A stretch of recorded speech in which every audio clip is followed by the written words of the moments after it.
We are down to the final 16 teams of the Champions League this season with some epic matchups in the round of 16. A Madrid derby, PSG versus Liverpool, Bayer Leverkusen against Bayern Munich, Benfica versus Barcelona, and can the Benelux clubs upset their opponents? Welcome to the preview and prediction of the round of 16. Let me know your predictions in the comment section down below. And we have a very special guest on today's video, as you will see right now. So enjoy the video, and here's the preview and prediction. We're going to go through each and every matchup, people. I'm just going to ask Adrian for his sort of thoughts on each matchup, and then I'm going to give my prediction. And the first matchup is PSG Liverpool. I am dreading this matchup as a Liverpool fan very much because I know exactly how this is going to go. People are going to downplay what PSG have been doing recently. They're going to say it's only Ligue 1, it's so-called Farmers League. Look who they played in the Champions League recently. Yes, I understand that. They have not played the greatest of opposition, but this PSG team, I feel like there's something a little bit special about them where they don't have that recognized superstar, the Mbappe, the Neymar, the Messi, but they have a lot of good players. And adding Kvara, I think, just adds another dimension to their attack, which can frustrate a lot of defenses.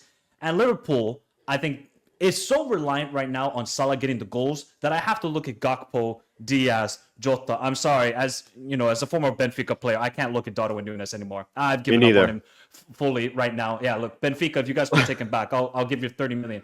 So Liverpool have to get the other guys to stand up. Gakpo's got to stand up. Diaz has got to stand up. And the fullbacks, I'm really worried about. Trent, Robbo against Dembele in the form he's in, either against Kvara and Barcola. That's a recipe for disaster, in my opinion. So where do you think this game is going to be won or lost? So I agree with everything that you've said. I think that a lot of people are sort of downplaying everything that PSG is doing. But if you've seen how they've grown throughout even the competition in general, you could see that they're maybe getting used to not having that main guy in Kylian Mbappe within the side. And we've seen Ousmane Dembele just as recent as December start to really explode. That's when he really started to take hold of this team. But at the beginning of the season, I was sort of looking at this PSG side and how they didn't have it. Mbappe, my God, so many names running through my head. And this quote that I always bring up that Nasser Al-Khelaifi said, I think it was a couple of years ago, how PSG no longer wants the bling bling anymore. They don't want the bling bling PSG. And they don't really have that anymore. Yes, they still make some very nice signings. Like Kvaratskhelia is obviously a very well-known quantity. But you look at the midfield, sought-after names, like João Neves was sought after by many, many teams. Vitinha. Sometimes it's a Desiree Doué in there, someone who I think a lot of people prior to this season maybe hadn't really followed. You know, the grand populace hadn't really followed. The back line is maybe the only area where I'm a little bit unsure of how things are going at the moment. I think that even Stade Brestois showed a few times, and I know they lost 10-0, so this is hilarious saying it, but they showed a few times that when they really pressured that back line, especially Donnarumma, when they tried to play it out the back, he could be forced into some errors there. So that's where I think that Liverpool can cause issues with that high pressing, with Szoboszlai joining the high press, Salah really trying to smother them. And the attack, as you went through already, Barcola, Doué sometimes, Dembele, Kvaratskhelia, excellent, will really be scary for that Liverpool back line. But I do feel like it is just a season too early for PSG. Personally, and I do think that Liverpool, despite looking a little bit strange, I know that just prior to the Man City win, I think you guys were at like 1 win in 5 or something like that. Like it was a bad run compared to how Arne Slot started at Liverpool. It's hard to draw any conclusions from a match against Manchester City because everyone's beating down on them these days. But it did feel a little bit like that match against City could have been the lift that Liverpool needed, especially in the attack. As a Liverpool fan, I don't think anybody can feel confident. But the one thing that's very good for this tie is that the second leg is at Anfield. If it was in Parc des Princes, I would be very worried because, yeah, look, PSG don't have the greatest sort of home record, I would say, in Europe, because obviously Manchester United, you can look at Dortmund from last season where they've kind of bottled it when the pressure's on them at home. Maybe the pressure away from them, second leg at Anfield, maybe they rise to the challenge. I'm just very worried. I would still expect Liverpool. I think this is like 55-45 Liverpool, if you want to give odds on who advances. So the midfield battle, I look at Gravenberch, McAllister, they got to really rise to the challenge. But PSG have not played a player like Mohamed Salah this season. Salah right now is unstoppable. Yeah, you can say, oh, where's the aesthetics and all this sort of stuff, but goals and assists will win you games. And that's what he's producing every single matchup. I'm going to go slightly, and I don't want to disrespect PSG because I did disrespect them at the beginning of this season. I'm like, what are you guys doing in the Champions League? You're losing at home last minute to Atleti, not a good performance away against Bayern Munich. The performance away to Arsenal, yeah, with some good elements. But recently, I'm like, no, Luis Enrique and this squad have gotten it right. Let's see how they perform in this matchup. I'm going to go slightly with Liverpool in this game. It should be a great matchup, though. I think these are the sort of moments you really just look forward to in the Champions League night. Liverpool against PSG, the stars out there. The next matchup then is a rematch of the league phase where Club Brugge got a victory over Aston Villa, and they meet again in the round of 16. Now, I made a video talking about that Club Brugge are the most underrated team in Europe, and shout out to everybody for the kind support on the video. I think Club Brugge are still the most underrated team in Europe because they just don't have the stars. Like, their star is Van Aken. And people, you ask maybe 10 football fans around the world, maybe one of them will know Van Aken. Only one of them. Van Aken is an underrated baller. But this is Unai Emery in European competitions. Once he figures out a team and he's seen them once before, he can tactically prepare them for the second time they meet up and obviously the third time they will meet up at Villa Park. I think Emery can figure them out, and also getting Asensio and Rashford is exactly what they need in these Champions League nights. A little bit more directness, a bit more technical quality in the midfield and the attack. So I think for Aston Villa, if they still had the same squad that they had against Club Brugge in the first matchup, I would kind of lean towards Club Brugge, but no doubt, I think Villa know we cannot overlook Club Brugge because they are a good team. Do you give Club Brugge a chance here? Because I gave on Twitter, I said 55-45 for Villa. Because some people are just like, yeah, Aston Villa already through to the quarterfinal. Who is this team from Belgium? It's interesting to hear that because I guess I don't really pay attention to the zeitgeist really, but I actually see Club Brugge as sort of this potential, not dark horse to win it, but a team that can cause even more issues than they already did. Because even if you look at that loss against Manchester City, where this was Manchester City playing for their lives, so it's not really a surprise that they got that result in the end. But that first half against Manchester City, Club Brugge were showing just how terrifying that counter can be. Like Talbi, Jutgla, Zolis on the other side.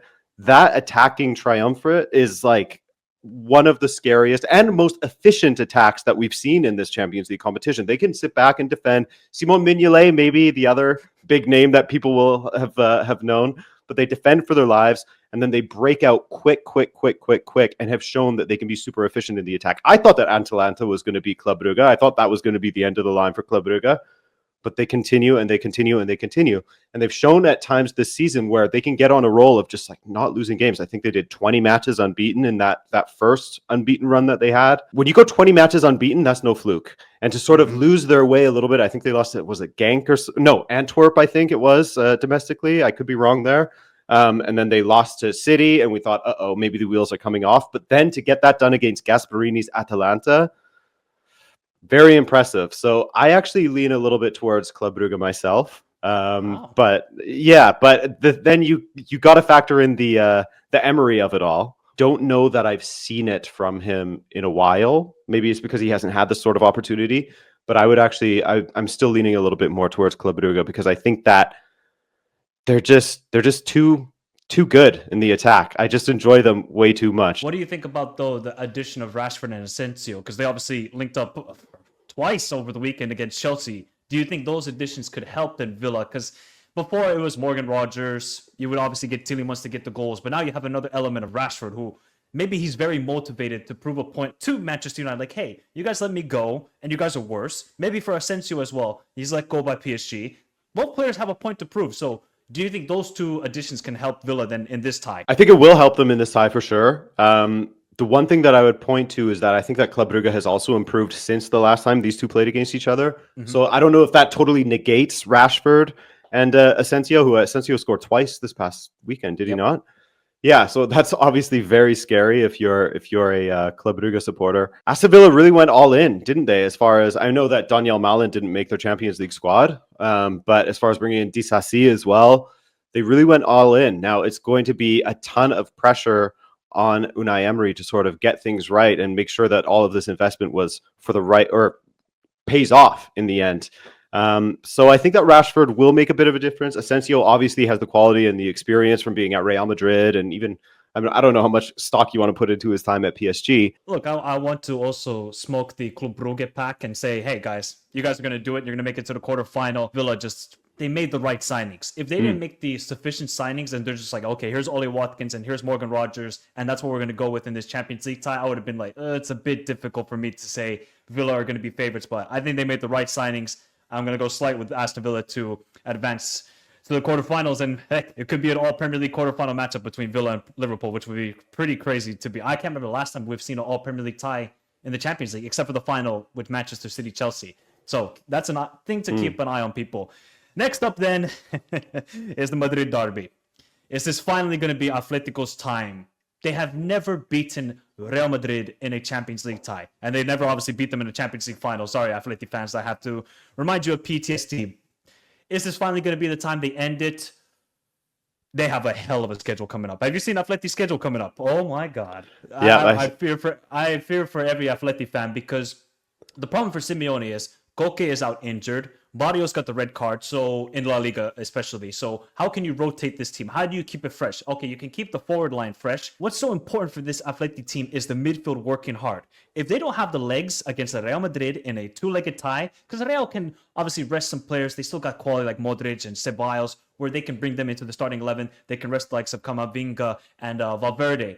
So I think for Atleti, it's going to be very difficult to, all right, we're going to play Barca one weekend, then it's Real Madrid. Then it's Athletic Club, and then it's Real Madrid. I think that's where it's going to be sort of the downfall for Atleti. But they got the second leg at home. That could be a tasty, tasty affair. So for Atleti, it's about don't lose so drastically bad at the Santiago Bernabeu, because that was their downfall in the 15-16 season when they lost 3-0. Cristiano got a hat-trick, and they couldn't overturn the tie in the second leg. I think for Atleti, if Griezmann, Alvarez keep balling out like they are recently, then Atleti have a chance, and defensively they're a solid team. I think for Real, they know what they are. And maybe people are going too crazy because Real Madrid and Mbappe scored the hat-trick against Man City. They're like, oh no, this team is back.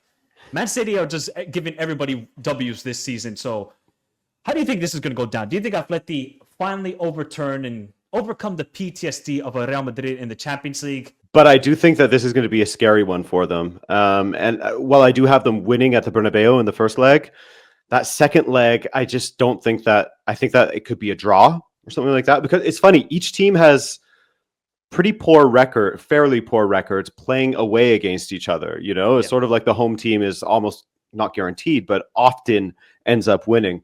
So I think that without Bellingham in the first leg, Real Madrid will still be able to get a victory, just because I think that Mbappe will still sort of be in the mood and sort of channel this Champions League form. I do like what I'm seeing from him. I mean, him setting up Vinicius, that was maybe the 7th or 8th time they've actually assisted each other this season, this past weekend. So that's huge, because I don't know if you noticed this, but I felt like, especially in that second leg and the first leg as well against Manchester City, there was often times where Mbappe had the opportunity to play it wide to Vinicius, or to play Vinicius through or something like that, and it just wasn't happening. When it was with Rodrigo, he would consistently sort of link up with him, if it's Bellingham, whoever. But with Vinicius, they just weren't connecting. So to get that this past weekend, I think that that's going to be huge, just sort of narratively in both of their minds, showing that they can both sort of link up. For me, I think that the form of Mbappe is going to be what gets Real Madrid over the line. Rudiger returning, Alaba is starting to play a little bit more, so that all the sort of pieces are fitting into place for them a little bit. With Atleti, I just feel like they are El Pupa still. Like, they still are the jinxed ones. I just feel like it's still going to happen for them in this Champions League, where there some sort of poor result is going to happen at the Bernabeu, and then in the second leg, they'll maybe win it or have a close draw or something like that, but it just won't be enough. Do you think the sort of hellacious schedule that they got coming up is going to play a factor as well, that they can't really rotate the team? Yes, absolutely, because I think they play Barcelona 3 times in the next month, Real Madrid twice, they have Athletic Club, they have everybody. Getafe away? Getafe away. They're playing every team in the world in March, in early March. So I think that that's also a huge thing that's going to sort of play on how things go for Atleti. This schedule for them is sort of like what happens to English teams in December, January kind of thing, you know, where it's just like breakneck speed. You see everyone lose a little bit of form. Now, prediction-wise, this is such a tough one to call. Look, it's 50-50. If people go for Atleti and they finally get over that Houdini of Madrid in the Champions League, I can understand it, but I think Real just do it. I think Vinny and Mbappe just find a way to... I'm intrigued to see what Carlo does, though, with Valverde. Does he keep him in the right back position now that Vasquez is back healthy? Or does he move back Valverde to the midfield? I'm just fascinated to see how that goes down. We know what Diego Simeone is going to do. He's going to try and get a 0-0 at the Santiago Bernabeu and then get a 1-0, 2-0 victory at the Metropolitano and Atleti advance. But I think if Atleti advance from this tie, I think they're really scary. And I think they might do it this season for the Champions League. Because that sort of confidence and that momentum then builds. Maybe they won't win La Liga, but maybe they'll win the Champions League. I think this is such a monumental... This is probably one of his biggest matchups ever for Simeone. Yeah. I know he's lost 2 Champions League finals against them, but if he can get this done, he might feel confident. This whole team feels confident. So it's really fascinating. But for me, I'm just still going with Real Madrid. I still think they got it done.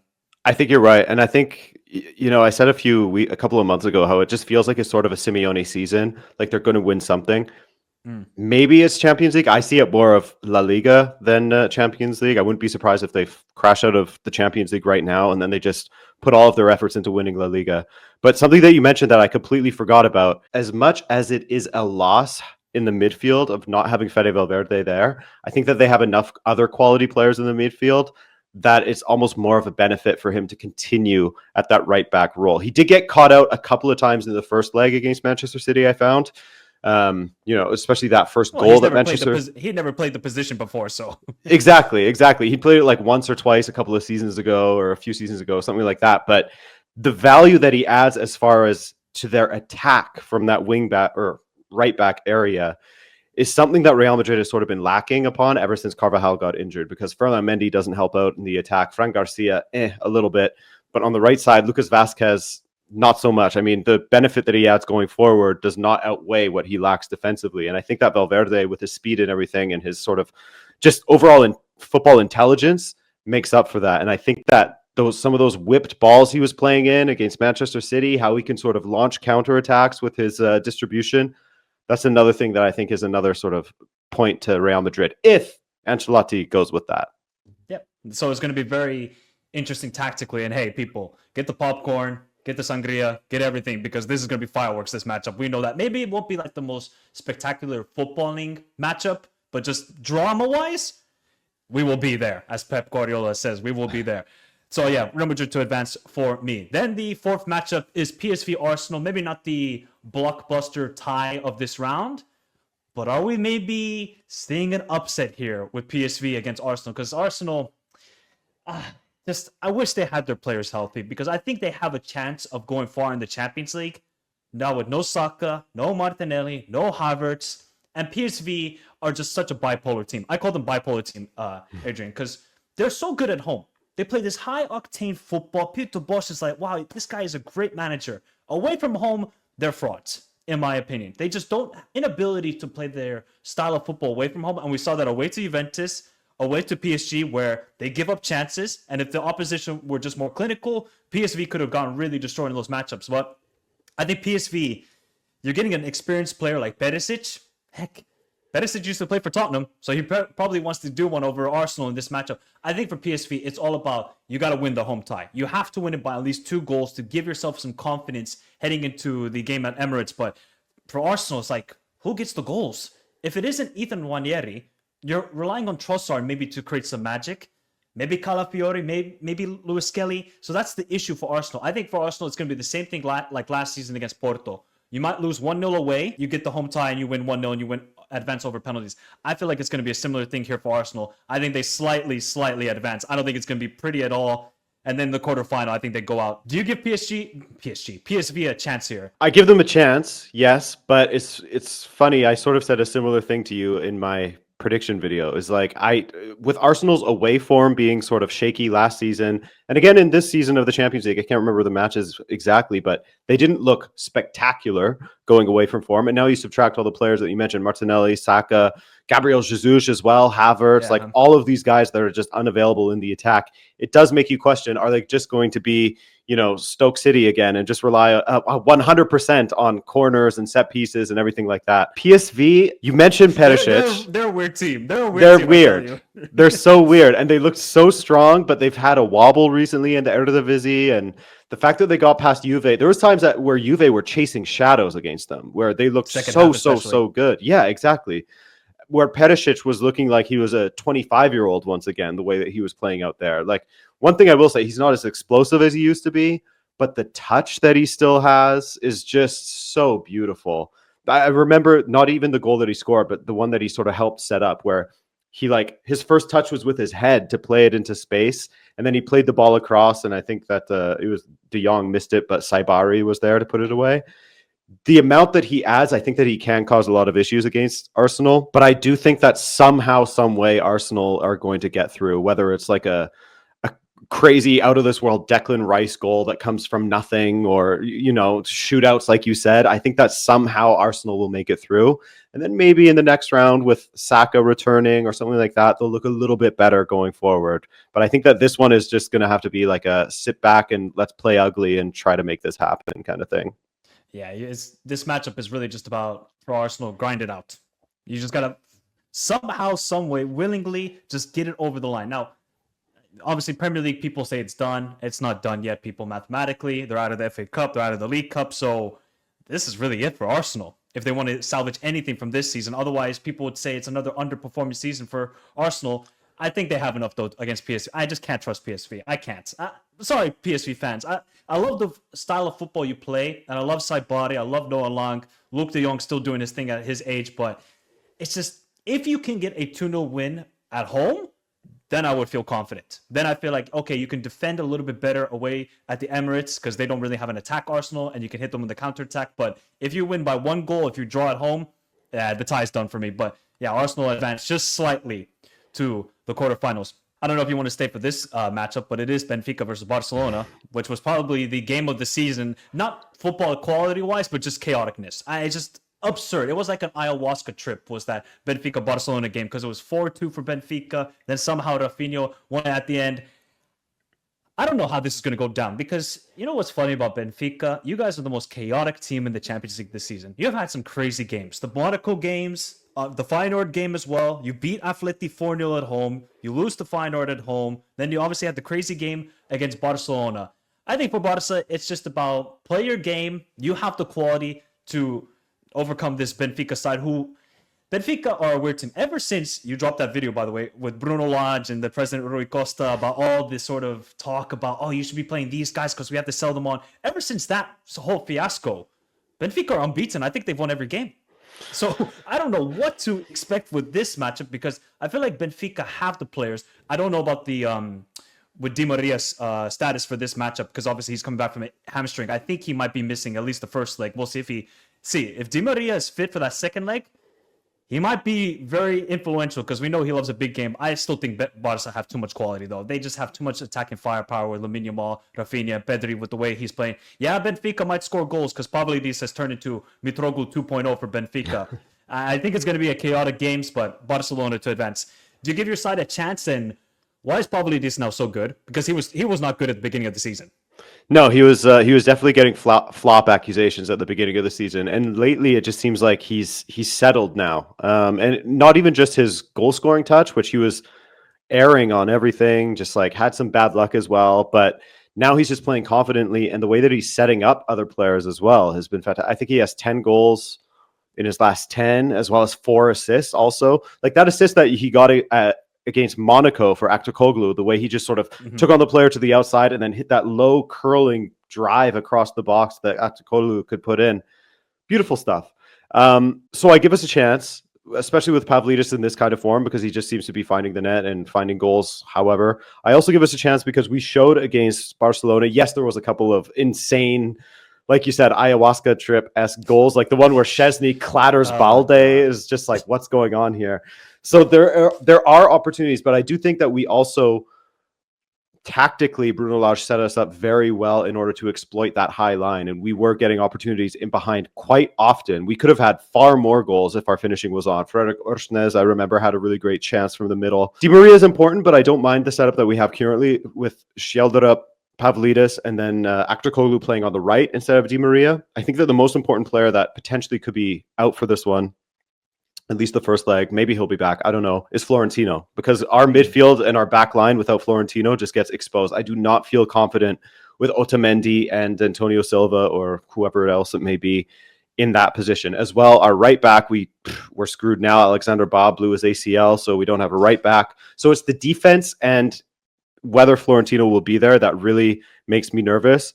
I think we have enough firepower. I don't think that goals will be an issue for either side. It's just who is going to defend better. Kočko's got to have a really good game then for Benfica if they want to have a chance. Oh, look, everybody's going to pick Barca in this game, but if Benfica have shown they are the Showtime team in this Champions League season, every game is much watch for Benfica, so it's going to be entertaining. Hopefully, I'll be at the game at the Montjuic. So if anybody's going to the Montjuic, shout me out. I'll hopefully meet you guys there because this is going to be entertaining. That's for sure. If Benfica pull this off, I mean, Bruno Lage, it's just such a weird season for Benfica and in Liga Portugal in general, people. If you just keep up with Porto and Vitória de Guimarães, if you need to know about what's going on there. So yeah, Barca to advance, but it's going to be a tricky tie for Barca. They know Benfica are a good team, and with the form of probably this, then this is probably for me the toughest one to call is Dortmund and Lille. I have no clue how this is going to go. You could say Dortmund with their experience, with obviously Guirassy in great form recently, just scored 4 goals against I think it was Union Berlin, great form. And then you have Lille, who have been also the most surprising team in the Champions League this season, who have beaten Atleti, they've beaten Real Madrid, they destroyed Feyenoord. So you cannot take this Lille team lightly. I think where this game is going to be won or lost is maybe experience. Does this Lille team have enough experience in these knockout stages football? I did check though, the record for Niko Kovac in knockout stage football, he's never won. He's never won a tie. So is that going to be a huge factor in this? How will then Haraldson do? Because Haraldson's coming back from injury and he's showing incredible form recently. Jonathan David, Noje Grover for Lille. I think that's a big miss. But the one thing that Lille have been so good this season in the Champions League, defensively, are just a solid team. And obviously Chevrolet is, I think, one of the most underrated goalkeepers in Europe. But I have a feeling that somehow Dortmund are just another bipolar team, terrible in the Bundesliga. You don't know what to expect. But in the Champions League, they just showed their experience and they got the quality, of course. And I think Dortmund will advance. It's not going to be pretty. I think it's going to be a similar thing to how they did last season. Not great away from home, but at home, they'll end the tie right there. So I think it's going to be like 3-1 the first leg. And I wouldn't be shocked then if Lille win the second leg 2-1 at home. I don't know how this is going to go down. I think this is the most difficult one to call. Do you think as well? Yeah, I agree with you because with everything that you said about Borussia Dortmund and just being so inconsistent, going back to last season, how their domestic or their European form belied their domestic form. They're doing that again, but like a 4 times multiplier on it, where I think they're in 10th in the Bundesliga at the moment. They did have that huge 6-0 win against Union Berlin this past weekend, which I was not expecting given how poor they'd been in the Bundesliga. I think they lost their first 2 under Niko Kovac. This is not the same Sporting that was under Ruben Amorim. Not even close to that. But I was still surprised to see just how competently Borussia Dortmund dealt with them, especially at the Alvalade, winning 3-0. They surprised me. I thought that Sporting was going to make it past Borussia Dortmund. It was sort of the mid-off, as people would say. Yeah, Lille is difficult for me to sort of get a handle on as well, because they also had a little bit of a wobble as far as their form goes recently domestically. So I think that for me, Niko Kovac is starting to show signs that he is getting Borussia Dortmund at least to not concede as much, reigniting that attack. Like Guirassy has been going crazy with the goals recently. Nothing against Lille. I think they've been fantastic story. I just wonder if the lack of experience, because you need this sort of experience in Europe. I think it's a very key aspect, especially knockout stage football. League phase, it doesn't matter. Just play your football, see if you get the results. I think in knockout stage football, you need that sort of know-how. Okay, how do we get the result here? When do we know when to press? When do we know to attack and defend? I think Dortmund have that. And I think I'm only going by their experience in the team. That's the only reason why I have them advancing. But it's a very difficult one to call. Bayern Munich against Leverkusen. I'll say right now, I don't give much of a chance to Bayern Munich. And that's no disrespect to them. They are a massive, massive club. It has been 6 games in a row that Leverkusen are unbeaten against Munich. 6 games. I don't think I've seen a Bundesliga club do that against Bayern Munich in this century. Maybe Dortmund with Klopp. I'm going to have to go back and check that out. But Leverkusen got their number. And if anything, we saw what the recent matchup went. What did Bayern Munich have? Like 0.04 XG? Something ridiculous. They didn't even have a shot on target. How can Vincent Kompany just drastically change it that he tactically figures out? Because the one thing Xabi Alonso's done against Bayern Munich is he doesn't play with a striker, which I always found interesting. Like, why won't you have Schick, who's a very good off the bench, or Boniface to have a vocal point? Well, he's like, no, we're going to have Florian Wirtz in the false nine, and it creates a lot of trouble to this Bayern Munich defense. And I mean, you cannot trust this Bayern Munich defense, and you can't trust the forwards because other than maybe Olise, none of them are clinical. Even Harry Kane, sometimes he gets all the chances. He'll have a 2.00 XG and have 0 goals. So I think it just comes down to Bayern Munich. You have to raise your game, and Leverkusen just tactically set up how you done against Bayern Munich the last 6 times, because clearly it's working out. They can't figure out your number. I think I got Leverkusen advancing. I just think for Bayern Munich, they just haven't been able to show that they can beat a big team this season in the Champions League. They just destroyed Eintracht Frankfurt, which I would say was one of their best performances this season for Bayern Munich. So they really, Olise, obviously Musiala, Harry Kane, they have to step up for this team. I think it's so vital. If they don't, I think this is going to be Leverkusen, not like comfortable, but I would say 3-1 on aggregate. Just to echo everything you're saying, because I feel the exact same way under Vincent Kompany. It's sort of like they look okay at times, like they look serviceable at times, and then they just look dreadful at others. Like if you just look at their Champions League form, losing away to Aston Villa, losing 3-0 away to Feyenoord, losing 4-1 away to Barcelona, the match that you were at. They, even against Celtic, I think across that entire tie, they played maybe one good half in those 2 matches. They played one good half where they scored those goals. And Celtic otherwise had some of the more dangerous opportunities. Like there's that one that Guerrero cleared off the line in the second leg. If that goes in, it's a whole other story. Center back pairing of Kim and Upamecano, or Oops Meccano, as I like to call him sometimes. There's just too many errors in them, and they don't have a prime Manuel Neuer to bail them out anymore. So I think that, and like you said, 6 matches undefeated is insane. And it just seems like Leverkusen consistently has the kryptonite to them. So I can't really see a way in which Bayern, unless everything clicks now with the return of Alphonso Davies, etc.